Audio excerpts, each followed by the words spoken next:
Imagine a world where the most powerful civilizations suddenly collapse. Cities burn, palaces crumble, writing systems disappear, an entire way of life erased. This isn't science fiction. This actually happened around 1200 BCE during one of history's greatest mysteries, the Bronze Age collapse. And at the center of this catastrophe, a shadowy group known only as the Sea Peoples. Who were they? Where did they come from? And how did they bring down empires that had stood for centuries? Today, we're diving into one of archaeology's most enduring mysteries. To understand what was destroyed, we first need to understand what existed. The Late Bronze Age, from roughly 1500 to 1200 BCE, was a golden era. This was the ancient world's first truly interconnected civilization. Picture this. In Egypt, the mighty New Kingdom pharaohs ruled from opulent palaces. The Hittite Empire dominated modern-day Turkey and Syria. The Mycenaean Greeks built fortress palaces and sailed the Mediterranean. The mighty city of Troy controlled vital trade routes, and dozens of wealthy kingdoms dotted the coasts of modern Lebanon, Syria, and Israel. These weren't isolated civilizations. They traded extensively. Copper from Cyprus, tin from Afghanistan, gold from Egypt, amber from the Baltic. Archaeological evidence shows us an incredible trading network spanning thousands of miles. Kings wrote letters to each other in Akkadian, the diplomatic language of the age. Royal marriages sealed alliances. Merchants grew wealthy. Art and culture flourished. This was a sophisticated, wealthy, stable world. And then, it ended. Within just a few decades, around 1200 BCE, most of these civilizations collapsed. Cities were burned and abandoned. Literacy disappeared in many regions. Populations plummeted. Trade networks shattered. Historians call this the Bronze Age collapse, and it triggered a dark age that lasted for centuries. And according to ancient sources, mysterious invaders called the Sea Peoples were there when it happened. So what do we actually know about the Sea Peoples? Frustratingly little. They left no written records of their own. No cities we can identify as theirs. No monuments proclaiming their victories. Everything we know comes from their victims. The most important evidence comes from Egypt, specifically from the mortuary temple of Pharaoh, Ramesses III at Medinet Habu. The walls show dramatic scenes of naval battles and land invasions, accompanied by hieroglyphic texts. The inscriptions describe how these invaders came by sea and by land, destroying everything in their path. The text says, the foreign countries made a conspiracy in their islands. All at once, the lands were removed and scattered in the fray. No land could stand before their arms.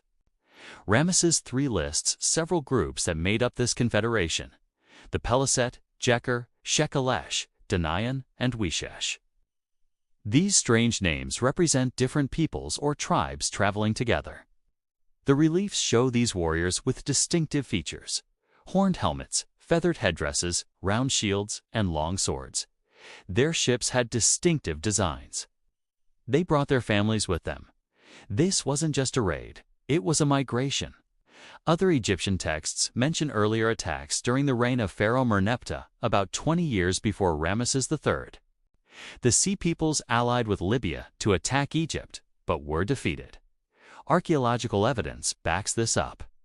We find destruction layers at city after city around 1200 BCE. Ugarit, in Syria, wealthy trading city, was burned and never rebuilt. Someone left a clay tablet in an oven, unsent, warning that enemy ships had been sighted. Troy Mycenae, Pylos Nassau, either destroyed or severely damaged around this time. The Bronze Age world was coming apart. So who were these Sea Peoples? Where did they come from? This is where things get complicated, because there's no simple answer. Historians and archaeologists have debated this for over a century. One theory is that they were refugees, not conquerors. Some scholars argue the Sea Peoples weren't a unified military force. Instead, they were displaced populations fleeing from environmental disasters, famines, or conflicts in their homelands. Climate data shows the eastern Mediterranean experienced severe droughts around 1200 BCE. Crops failed. Populations starved. Desperate people might have migrated en masse, putting pressure on every region they passed through.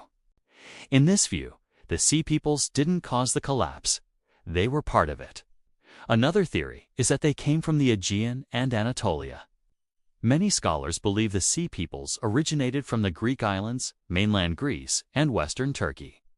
Some of the names in Egyptian texts might correlate with later known peoples. The Peleset might be the Philistines, who settled in Canaan after being defeated by Egypt. The Jeker might be connected to Troy. The Danaan could be the Danaans, a Greek tribe mentioned by Homer. The problem: the Mycenaean Greeks were also collapsing at this time. Their palaces were burning too. Were some Greeks fleeing their own collapsing civilization, becoming part of the Sea Peoples? It's possible. Then there's the systems collapse theory. The Bronze Age world was an interconnected system. When one part failed, it created a chain reaction. Drought led to famine. Famine led to unrest. Unrest disrupted trade. Disrupted trade meant no tin for bronze weapons. No weapons meant military weakness. Weakness invited attacks. Attacks created refugees. Refugees overwhelmed other regions. The Sea Peoples might have been both cause and effect, displaced peoples who contributed to further displacement, in an escalating spiral of collapse. Finally, some historians argue we shouldn't think of the Sea Peoples as a single entity at all. The Egyptian texts list multiple groups with different names. These might have been completely unrelated peoples who happened to be migrating or raiding around the same time, and the Egyptians lumped them together. Pirates, migrants, mercenaries, traders turned raiders, moving through a collapsing world.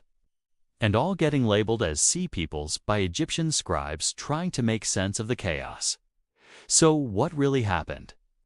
After decades of research, here is what most scholars now believe: the Bronze Age collapse was uncaused by a single factor. It was a perfect storm. Climate change caused droughts and famines across the eastern Mediterranean.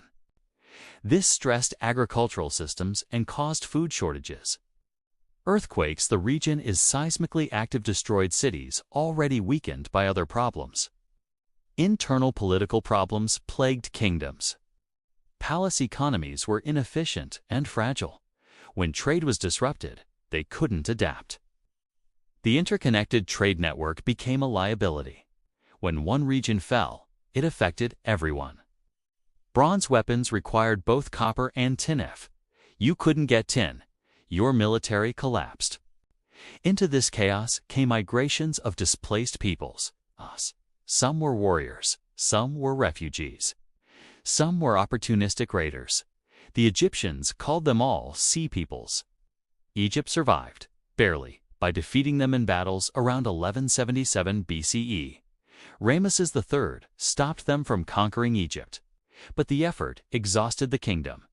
Egypt never fully recovered its former power. Most other civilizations weren't so lucky. The Hittite Empire completely disappeared. Mycenaean Greece collapsed into a dark age. Dozens of cities were abandoned. But here's something interesting. Not everywhere collapsed. Some regions, like Assyria and Phoenicia, survived, or even thrived. This suggests the collapse wasn't truly universal. It depended on local conditions and how well societies could adapt. And the Sea Peoples. After being defeated by Egypt, some settled down. The Peleset became the Philistines in southern Canaan. Others disappear from history entirely. Their ultimate fate, unknown. The mystery of the Sea Peoples reminds us how fragile civilization can be. A complex, interconnected, wealthy world can collapse surprisingly quickly when multiple crises hit at once. Climate change, economic disruption, political instability, and mass migration combined to end an age. It took centuries for the region to recover. When it did, it was fundamentally different. Iron replaced bronze. New powers emerged. Alphabetic writing spread. The classical civilizations we know: ancient Greece, Phoenicia, Israel rose from the ashes. The Bronze Age collapse was an ending, but also a beginning. As for the Sea Peoples themselves, they remain enigmatic. Their ghosts moving through history's twilight, shadows at the end of an age. But their story matters. It shows us that even the mightiest civilizations can fall, that interconnected systems are vulnerable, that climate and environment matter, that migration and displacement can reshape the world. What do you think? Were the Sea Peoples conquerors or refugees? Cause or effect? Let me know in the comments below. And if you enjoyed this deep dive into one of ancient history's greatest mysteries, make sure to like this video, subscribe, and hit that notification bell for more fascinating historical content. Thanks for watching, and I'll see you in the next one.